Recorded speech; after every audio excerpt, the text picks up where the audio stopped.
ஆனால் கர்த்தரோ அதை நன்மையாய் முடிய பண்ணினார். அதுதான் பைபிள் சொல்லுது, நேர்த்தியாய் செய்கிறார். ஆமென், நேர்த்தியாய் செய்கிறார். அல்லேலூயா, ஆமென். இவங்க நினைச்சாங்க, யோசேப்பா நாங்கள் தான் குழியில் போட்டோம், நாங்கள் தான் அவனை சித்திரவதை பண்ணினோம், நாங்கள் தான் அவன் வஸ்திரத்தை உறிஞ்சோம், நாங்கள் தான் அடிமையாக விற்றோம். பிசாசு நினைச்சுக்கலாம், பார்த்தியா உன் வாழ்க்கையில் சிறையின் அனுபவத்தை நான் கொண்டு வந்துட்டேன்.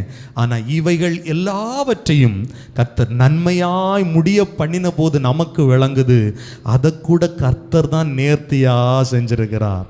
யோசேப்பு சிறைச்சாலைக்கு போகலைன்னா, யோசேப்புன்னு ஒருத்தர் இருக்கிறாரு, சொப்பனத்திற்கு பதில் சொல்கிற ஆள் ஒருத்தர் இருக்கிறாருங்கிற நாளை அந்த அறிவு ராஜாவுக்கு போயிருக்காது. ஆமேன்னு சொல்லுங்க.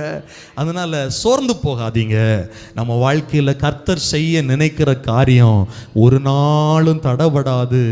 அது மாத்திரமல்ல, அவர் நேர்த்தியாய் செய்வார்.